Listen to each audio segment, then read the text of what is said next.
Welcome, everybody, to Stay Curious. I'm your host, Mark Marquette. We're so glad you joined us today, August 11th, 2025. And for more than 5 years and over 1,200 episodes, myself and Marty Winkle, my co producer on the board in front of me here, have been bringing you this history heavy podcast about everything spacey from astronomy to shuttle to astronaut birthdays. And today we got a combination of all three today to share with you all. And I hope that you've all had a nice weekend and settling down the last days of summer. The biggest meteor shower of the year is going on right now, but the full moon, unfortunately, is going to outshine a lot of those meteors, but we'll talk about that also. I want to say hello to my good friend Marty Winkle on the Streamlabs board there. Hi, Marty. How you doing? I'm doing just great, Mark. How are you? Well, good, good. We're been in the dog days of summer here for sure. We'll even do a little program on that the next week or so, as why they call them the dog days of summer, because they're so hot. And what's so hot about a dog? All that good stuff. So it has an astronomical implication. So we've got a pretty interesting little program set up here for everybody, and you have something that you'd like to hear, please let me know. We know that many of you love the history lessons we're providing. We've got Bob Granath lined up next week to do one of those. We've got a book author on Wednesday, a book about women lady astronauts. Gary Gilbert's going to be here.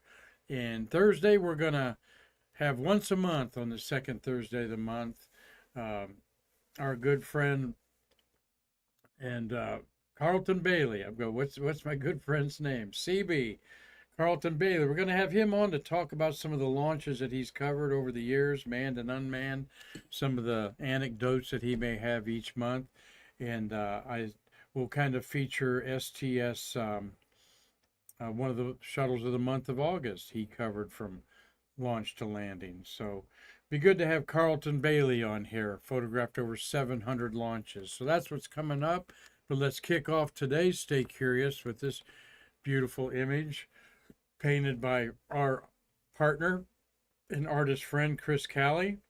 This is how a lot of people put it horizontal, but this is how the Apollo 8 astronauts saw the moon coming over the edge as they were orbiting. And of course, one of those astronauts was Jim Lovell, who passed away over the weekend. He died Thursday, sometime late Thursday, and the word got out on Friday. So in a way of tribute to Mr. Lovell, age 97, what can you say about a life well lived? You're a space geek. You know all about this wonderful man, from his Gemini 7 to Apollo Gemini 12, Gemini 7, and Apollo 13 missions, Apollo 8 and 13, 4 flights. But some of you've got to hang out with him. Okay, there's Mitch Rothman. Not sure what the occasion is there, but Mitch looks a little bit younger there. Hi, Mitch. He might even add there what that is from. You're welcome to do that. Let me beam up here, see who's adding to today's program today, Marty. I would say that's probably a Space Fest out in Tucson, Arizona, one of those events that a lot of Apollo astronauts went to, and we're planning that with Shuttle Fest and Shuttle astronauts June 19th, 20th, and 21st next year. So let me punch the button there, see if Mitch is on board there. He's in Colorado. There's Steve Jokums and RG Jubilee, Tommy Usiak, Gary Gerald's watching. Gary was in the building today. He and his wife Donnie taking a quick vacation down here from Georgia, and he'll be in the studio tomorrow. Marty, he said he's a little camera shy, but we did have him on here to do a program about farmers and their dependence on GPS. He's a Vidalia onion farmer up there. There's Bob Mayran. Good to see you joining the party, Bob. Dave Stangy, Carlton Bailey, who was talking about everybody in our family here of Stay Curious watchers chiming in there. So Lovell was a very personable person. Cheryl Armstrong, a administrative person at Johnson Space Center, and Hazel Seacack Banks were both in the building today, and both are fans of Stay Curious. And thank you, Cheryl, for things she's donated that we've sold at our auction or put in our collection. They both said Jim Lovell, outstanding man, always kind, always considerate of the ladies, and a true gentleman.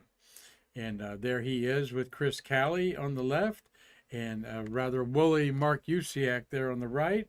Don't know who it is in the middle there. I can't recognize that person with Jim with the glasses on there. So, but Marty, looking back to this man's life, I always go to one of the most incredible Gemini missions or space missions of all time, Gemini 7, when Lovell and Frank Borman spent 14 days together. 14 days together. And I love talking about it with guests here at the museum. I say, just imagine whatever vehicle you came in, that you are in the same seat and the person next to you is in that seat for 14 days, and you can't do anything to get away from them. You have to eat, go to the bathroom, do everything in front of this other person who you've trained with extensively, of course. But not only that, but you're in outer space and your life sort of depends on each other. And here's the Gemini 7. Of course, everyone knows their history lesson. They launched, and Gemini 6 was going to launch before them. Had the abort on the pad. They put 7 up there, and 6 visited them for a quick few hours in 1965, I believe. So, but they always one of the weirdest of the astronaut crew photos, Marty, because they got fighter helmets on there. And that's what they wore under the soft helmet, so their heads wouldn't bang around on there. There they are after 14 days in space with the soft helmets on there. They'd taken off the crash helmets. Yeah, Marty, go ahead. Yeah, Tom Usiak is saying that that picture is Mark Larson. Mark Larson, okay, who I've never met, but thank you, Tommy, for letting me that. Celentano said he's met Lovell several times, quite a hero. And indeed, we could have a show of is he the last great American hero, Marty? I kind of thought it was John Glenn for a while, but is he truly one of the last American great heroes? Marty's shaking his head there. What are you thinking, my friend? I mean, there's probably others, Mark, but what comes to mind is John Young and Bob Crippen There you flying go. STS-1 on its first flight. Yep, yep. But they're gone. I mean, Cripp's not, of course. Young is. But yeah, at age 97, how you define your heroes, mine were the Mercury astronauts for sure, and John Glenn in particularly. And this guy certainly influenced a lot of people. Whatever he said was gold. He was very outgoing even to the end with his time with everybody. And there's his good buddy, Frank Borman, who preceded him in death by about 2 years, I think. And I think Frank lived to be 97. Okay. They lifetime friends. Here they are in 1965. And then just, I mean, to think about it and wrap your head around it, Marty. I know you wouldn't like to be beside me for 14 days. I could take it for about 2 hours at a time. Oh, gee, thanks. That's from 3 to 5 every day, prepping for Stay Curious and delivering it. Thank you very much, Marty. I could tolerate you 2 weeks. I'm sure we would. We've been close together. But it take. What I'm saying is, Marty, it takes a mindset. No matter who you are, anyone can get on anybody's nerves. They took 2 books with them. I think Borman took Ivanhoe with him or something. They were bored. Systems were breaking down the last couple days, but they wanted to prove that we could go to the moon and back on an extended stay and keep systems going. 7 days of the moon was 3 days there, 3 days back, and 1 day orbiting it. But I've thought about it many times, really. It's just, wow, man, these guys just like, you'd run out of things to talk about. Plus, you're not in communication with the ground. But a 90-minute orbit, you're not even in communication half the orbit. Ships at sea, radar dishes installed temporarily around the equator areas were put up for these Gemini missions. 10 of them in 1965 and 66 that proved all the elements and hardware we need to go to the moon. Frank Borman there with Jim Lovell. And this picture of them later in life, okay, you just look at that picture, Marty, and say a couple old friends swapping stories, having a good time. But look at their hands. They're holding hands, okay? This is the brotherly love of these men here. Not afraid to touch each other. Of course, they spent 14 days together like that. Very, very interesting pair of astronauts, I think.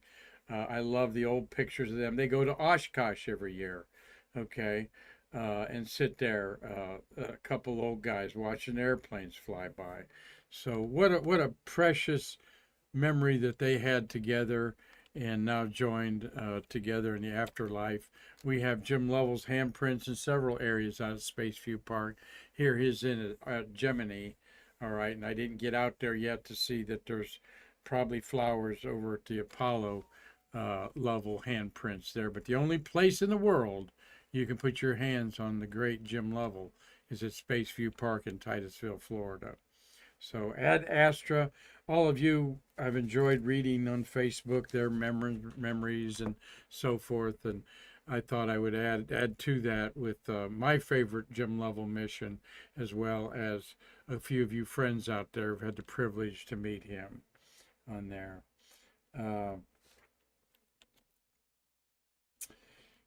Okay. Current events we'll throw out there. Yep, Crew 10 splashed down over the weekend.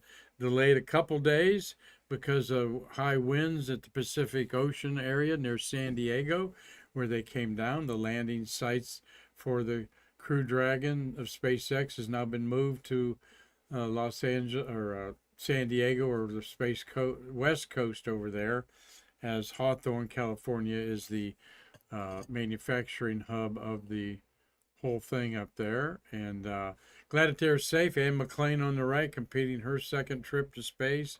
Nicole Ayres is the second one from the right there. And the Japanese astronaut over my head, and then the Russian in the middle. 5 months in space, and again, another splashdown of a reusable crewed spaceship, the Dragon. Well, talking like an amateur astronomer, all right, the moon is 17 days old. And as you see by the chart, today, 17 days old. It is a gibbous after full moon.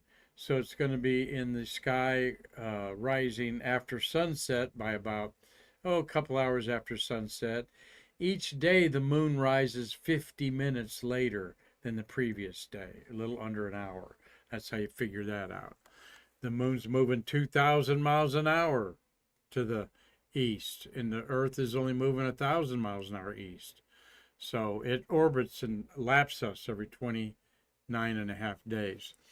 But because it's going to be so bright, it's going to be not too good to see the Perseid Meteor Shower, but I'll talk about that here at the end of the program. But I bring up the moon because we had the full moon Saturday, the Sturgeon moon, August 9th there. Second row to the far right, little Sturgeon there. And I've been wanting to do a little quick program on the Sturgeon fish. Everybody knows, yeah, it's a fish. And it's a fish that we think of in the Great Lakes, like Lake Michigan and Lake Erie. Moreover, off of Illinois, Lake Michigan up there. But reading up on the Sturgeon moon, they are very fascinating. They are, in fact, one of the oldest living creatures on the surface of the earth. They've been around 250 million years. They have a row of scales on them that intimidates like armor. They're long, okay? They have a snout on them. and something delicious comes out of them. Not just baked sturgeon, okay?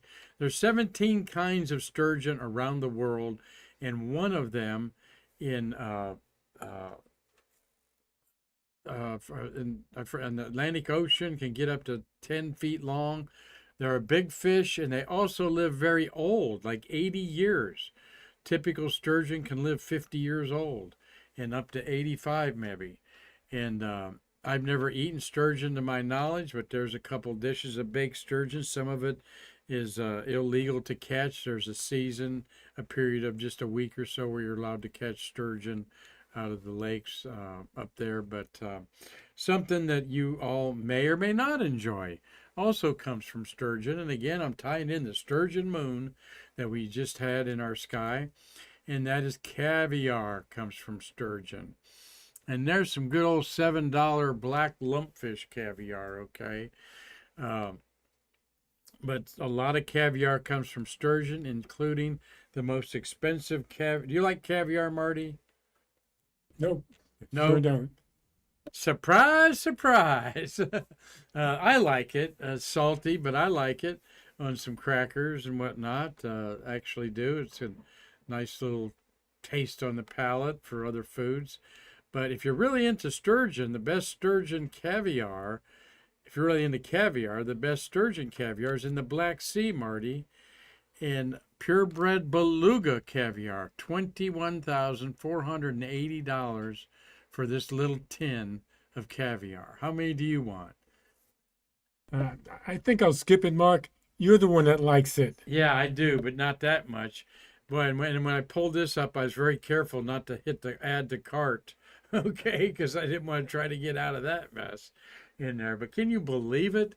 The sturgeon is well known for its caviar, and if you enjoy that, now you know. Okay, so sturgeon moon, we'll see you again later. What's the next moon coming up? Let me go back there. Will be then we get into the corn moon, the harvest moon, the beaver moon, and the cold moon. All right, the corn moon is for harvest. The green corn moon is ready to pick. That could also be the hunter's moon as well as the harvest moon. And then the beaver moon, because that little critter's most active in November of the year. So, hungry for some baked sturgeon. They say it's delicious. Well, we got a pretty cool birthday today, Marty, with a guy who really an experienced astronaut that I'd love to hear him give a talk. And that is astronaut Frederick Wilford Rick Sturtkow. Sturtkow was born August 11th, 1961 in La Mesa, California, but considers Lakeside, California to be his hometown.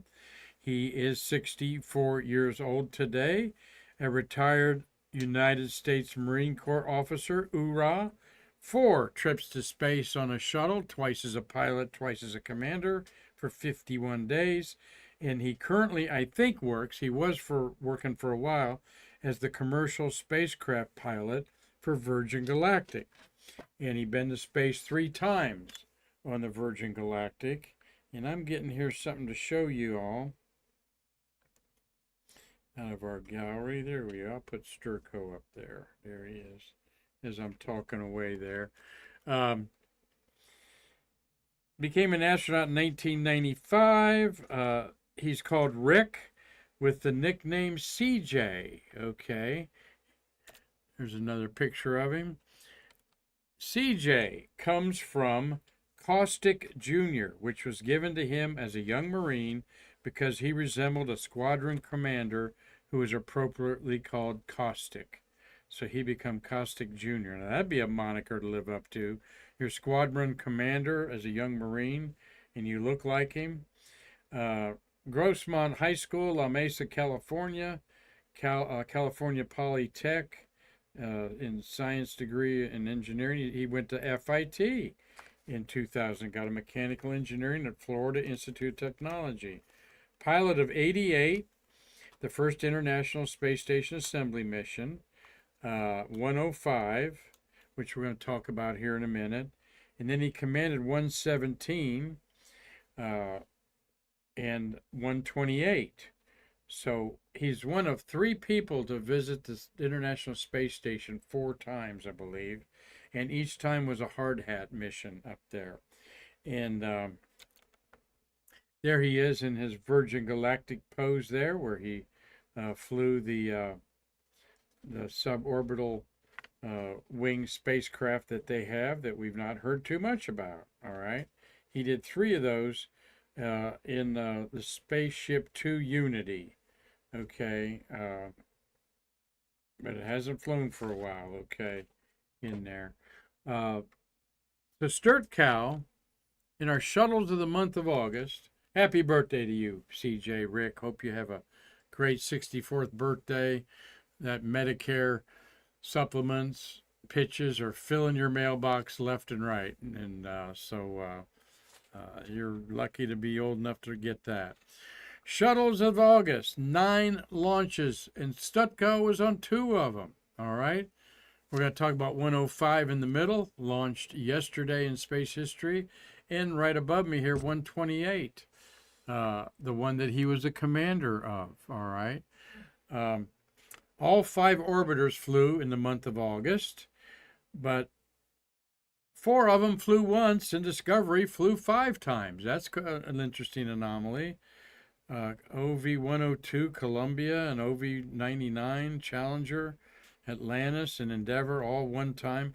53 crew members. Jim Adamson, who we're going to talk about in a minute, and Stutkow were the repeats. 6 women, 4 space truck missions, 3 ISS hard hat missions, 1 DOD, and 1 raw science mission among these wonderful 9 orbiters in the month of August. I think that's the fewest launched in the month.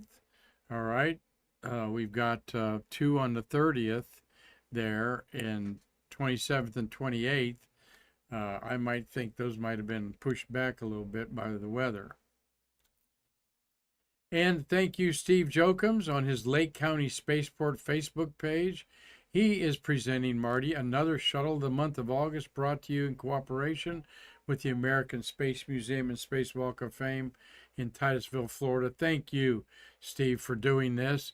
He is quite knowledgeable in everything Shuttle. Look at that nice backdrop screen you've got there with the patch.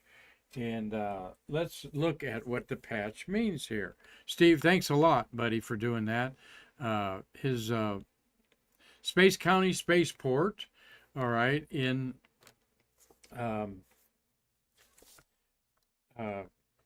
where are you? he's in Illinois. Okay.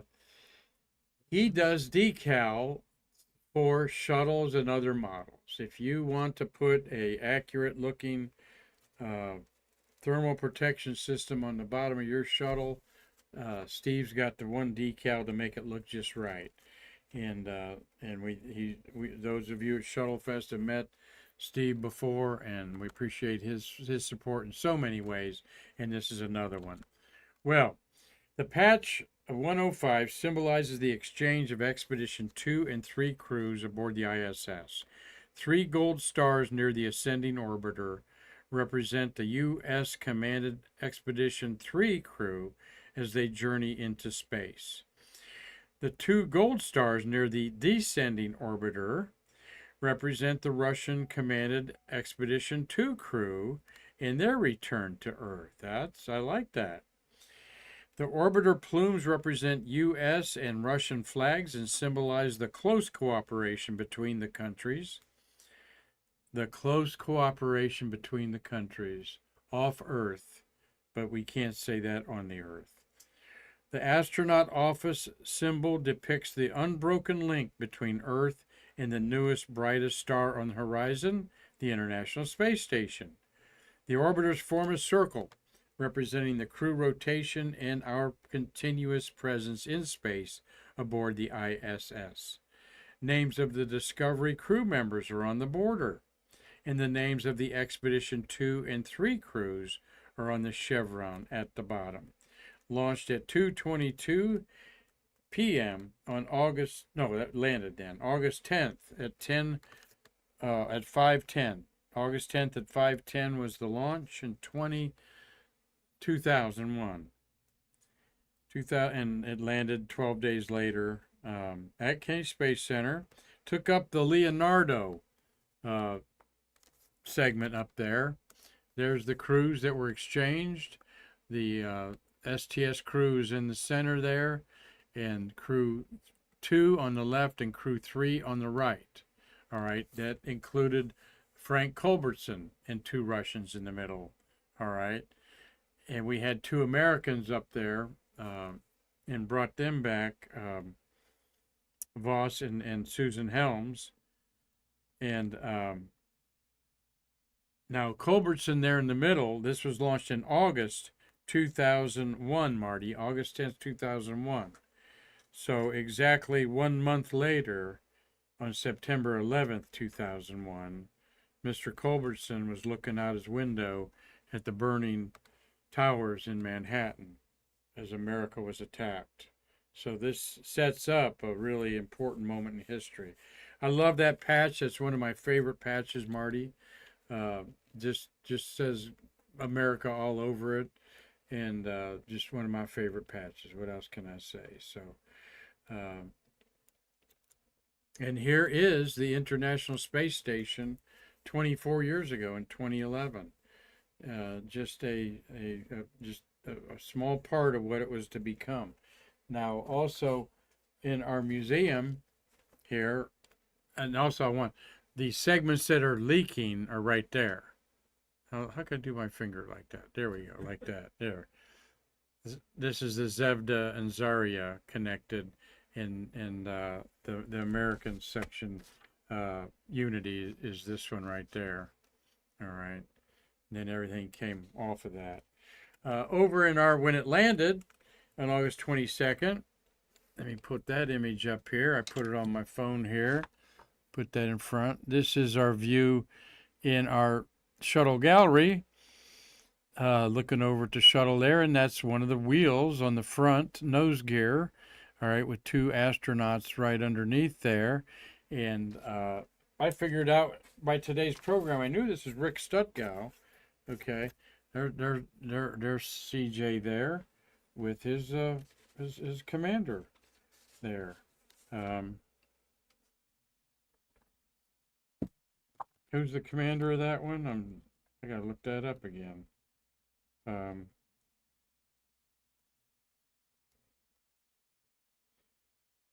Scott Horowitz. Yeah, that's Scott Horowitz right there. Scott Horowitz with CJ Stutko there. And we've got that tire, as I showed you, underneath that there. So there's the tire. This is what I do when I think of something. So, yeah, pretty cool there that we can juxtapose space history like this, Marty. Well, let's get on to a couple more shuttles of the month, okay? We've got the Department of Defense mission launched on the 8th, STS-28, had my lunch friend with it, Jim Adamson, all right? And Shaw and Richards were the commanders. This was a Department of Defense mission. That's the Eagle. We're not giving you any secrets. Can't tell you much about it, except there's the crew. Man, I got all these pixelated out pictures I've chosen there. And sorry about that. But there's Jim Adamson with the mustache, West Point graduate there on the right. And then he later flew this month also on his second flight on STS-43, which is the shape of a Mercury capsule. John Blaha was the commander. Our friend Mike Baker. Bakes was on his, I think that might have been his first pilot assignment. Shannon Lucid and David Lowe, who passed away of cancer, on there. And there's the crew in space. There's Bakes on the far right, and Jim with his distinctive mustache there. West Point grad Jim was a national champion pistol shooter. And outside of his astronaut career, he had a gun shop that he made. And that's Janet. Look at him upside down there. That's Shannon Lucid upside down there with John Blaha in there. And there is this image. He looks like he's got a sweater vest on. Okay, on there. Jim Adamson. What's he doing there, Marty? He is doing the first email from space. Okay, and this is a Mac computer, and the first emails from space was August 9th, 1991, 24 years ago. Jim Adamson and Shannon Lucid sent Marcia Ivins at Johnson Space Center this email. Hello, Earth. Greetings from STS-43 crew. This is the first Apple link from space. Having a great time. Wish you were here. Send cryo and RCS, exclamation point. Hasta la vista, baby. ... We'll be back. Now that sounds like Jim Adamson to me. He's a good, fun guy to be around. And when I actually privileged to know both these men, and I thought I'd send each of them a text separately, and said, Jim, by the way, here's first email from space was going on this date. I sent that on Saturday. I guess it was Friday, and I guess Saturday. Saturday was the appropriate day. He sent back, I forgot all about it, Mark. And I sent the same thing to Bakes, and he said the same thing. Thanks for reminding me. I forgot we did that on there.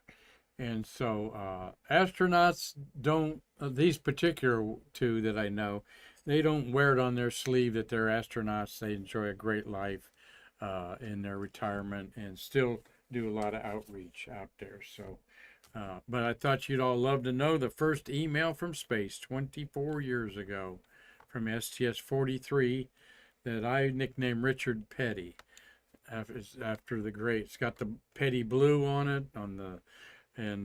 after the great race car driver. STS-85 is another one. Now, you usually didn't get to put your name on your number. They discouraged that for a while. Okay. But this one was launched on August 7th. It was a Spa Krista experiment, the second flight with the German Space Agency, special telescopes on the pallet that they had on there. It was a big science mission in the payload bay there. And Jan Davis, who we'll get to know, we hope, one day. I've seen her around the Space Coast and talked to her. She wants to do some things with us. We may get her to do our astronaut memorial this year. 85 reflects a broad range of science and engineering payloads. Primary objectives are to measure chemical constituents in the Earth's atmosphere from a free-flying satellite and to flight test a Japanese robotic arm for the ISS. Thus, the arm is in the payload bay there. Jupiter and 3 stars represent sources of ultraviolet radiation in the universe that there's a telescope on board to look at. Didn't realize that in the upper right-hand corner. And Comet Hale-Bopp, visible from Earth during STS-85, is shown at the top right. And the left side symbolizes daytime operations over Earth's northern hemisphere and solar science objectives of several payloads there. So Kurt Brown was the commander. 6 space flights for Kurt on there. That may have been his first command after 3 piloting there. And there's the crew in space there, celebrating them in the month of August. Kurt Brown, Kent Rominger. Brown's in the upper right, Rominger's in the middle. Jan Davis, Bob Kerbeam, Steve Robinson. Okay. And Bjarne Tigvarsian, okay, Canadian. If you'd say Try Tig Vason, Bjarni, Jarni, Try Big Vason. If you're saying he's an astronaut, yes or no, I'd say no way. But maybe he'll be out at Space Center someday, Marty, out there. So STS-85. And then finally wanted to look at STS-115 over here. 118, I mean, on the far left, all right? And That's got some notable astronauts on it, Marty, that we might have at Shuttle Fest, namely Rick Mastracchio. Rick came up to me and said, Mark, why aren't I invited to Shuttle Fest? I said, Rick, you are now. All right. But Barbara Morgan's also on that flight, Marty. Her one flight as teacher in space, though she was an official astronaut and part of an astronaut class after being the backup to Krista McAuliffe. Okay. In 1986, she waited till 2007. Okay. Uh, and to fly. 2007, 86, you can do the math. Yeah, she waited 21 years. And we've talked to her many times out at the Space Center. She wants to come to Shuttle Fest. And she lives somewhere out in out west. And by golly, we'll bring her here. If Rick's going to be here, I love having crewmates there. Okay. Also, Clay Anderson's over on the right, second from the top up. Second, the Canadian astronaut is who's the Canadian astronaut? Well, it doesn't say. That must be Patrick Forrester, maybe. Oh no, I'm looking at the wrong one. There we go. The Canadian astronaut is Daft Williams. All right, Daft Williams. Scott Kelly's the commander, Charles Hobaugh the pilot. There you got Barbara Morgan and Richard Mastracchio.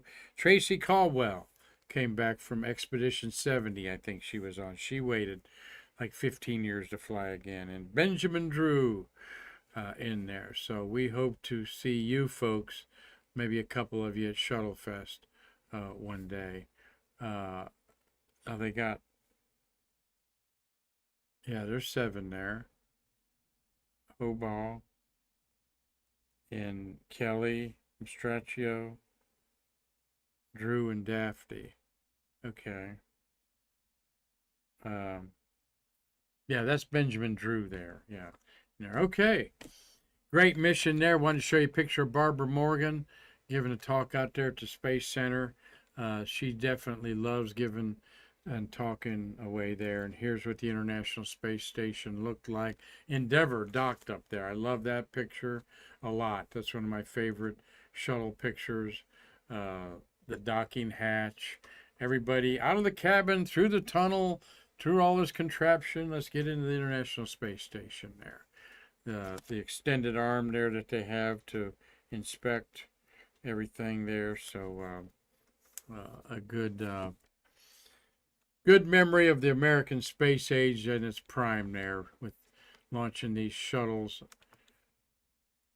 Well, off of the shuttle, and to end the program today, if you got some clear skies, it might be worth it to set your alarm clock at 3 in the morning and get up and see the peak of the Perseid Meteor Shower, which is tonight and tomorrow night. Parts of a comet called Swift-Tuttle. Okay, the Earth goes through this cosmic debris that's spread out like a trail behind an asteroid or a comet. Here is an illustration showing you the debris trail stays in an ellipse and goes way out to the embers of the solar system and then comes back in. But this trail is like a dusty dirt that the Earth plows through it for a day or two. Actually, a week or more that some of this will be around. But the highest concentration is in its orbit, and we go through that orbit religiously on August 12th. And that is the Perseid Meteor Shower emanating out of the constellation Perseus. So you're not going to see many faint ones. You'll see bright ones. But there definitely will be lots of bright ones out there to see. If you're patient enough, you might see 4 or 5. We're on a regular Perseid meteor shower. You might see up to a dozen to 30 or 40 an hour is possible for sure. And I'm looking at some of the comments here. And we're looking at Yeah, 41D. Some people are talking about being at. Charlie Walker was on that ultimate pucker flight, he called it, when the engine started and stopped. So, Perseid meteor showers. What is a meteor? When can you see them? You can see a meteor any night. All right. There's a wonderful picture of composite images. Showers seem to come out at one point in the sky, like snowflakes or rain in your headlight. Looks like as you're going into the storm, the snow or rain looks like it's coming right at you. When we know it's pouring down straight up and down, it's your momentum of your vehicle, like the momentum of the earth, that creates that illusion. All right. But the moon's going to be up and big interference in there, but you might be able to block it out with a tree when you're laying there and see some meteors away from the moon. If it's clear, I usually get up and give it a try. You might see a real bright bolide, which is a brighter meteor. In space, cosmic debris is called a comet, an asteroid, or a meteoroid. All right. When a meteoroid burns up in the Earth's atmosphere, it is called a meteor. And when it's on the surface of a Earth or Mars or the moon, it's called a meteorite. All right. So, tons of meteor debris hit the Earth. Meteoroid debris hits the Earth every day and filters down in ash. In fact, if you have a barrel where you collect rain off of your roof, I say get a strong magnet and put some string on that magnet, put it in that barrel, move it around. When you bring it up, you'll see iron filings on there, maybe. Those are pieces of meteors that have come off your off your roof, iron meteors. So, pretty simple. Meteoroid in space, that's cosmic debris. A meteor when it's burning up in an atmosphere. And of course, Mars, we have seen meteors on Mars thanks to the rovers, have looked for them and photographed a few. Meteorites have been found on the surface of Mars. Haven't confirmed any of the moon, but one day a lunar astronaut will kick up a meteorite that landed on the moon, I'd say. In making big headline news is this intergalactic comet taken by the Hubble telescope. Yes, we have this intruder coming in from another solar system, which is the third object that we know has come into the vicinity of our solar system, passing through it, and it came from another solar system where we don't know. But it's traveling at 130,000 miles an hour, the fastest comet ever observed. And they know it's a comet because it's getting closer to the sun, and it's going from minus 350 below zero to warming up to around 300 below zero. And that's making some of the volatiles come off of it. Now, what is cool is we don't know much about this, but we're going to learn a lot because it's going to be closest to the sun in October. And we will see the tail grow on this. We don't know how big, but we know it's going tremendously fast, 130,000 miles an hour, all right? Basically, the faster a comet goes, the older it is. And it has gotten this speed by gravitational assist from other stars, maybe, that has passed by, or other planets. But it's going to be near the sun in October, and by the end of the month, it will be inside Mars's orbit. All right, so it'll be very visible from Mars, but we're on the other side of the solar system to see it. Still, there could be two fates to this. It could be destroyed by the sun as the sun pulls it in. The sun does that almost every week, pulls in some comets that are too faint to see by naked eye in our sky, but pulls them in the gravity and destroys them, of course. So this might be out in the interplanetary, intergalactic space from another solar system near in another place in the Milky Way. Marty, it may have been traveling for 1 billion years, only to be sucked up by the sun, quite possibly. But if that happens, we will know it happens. We will see a tail on this interplanetary interloper, and it's just amazing to think of that. No one ever thought about other objects from other places in our Milky Way galaxy just passing through, all right, so to speak. That's this object, interplanetary comet, and that those streaks are stars that the time exposure has let the stars move like that on the Hubble telescope. So very, very fascinating to get the interplanetary interloper here that's got the name Atlas, 3I Atlas. Atlas is the group of NASA-funded telescopes in Chile called the Asteroid Terrestrial Impact Last Alert System. All right.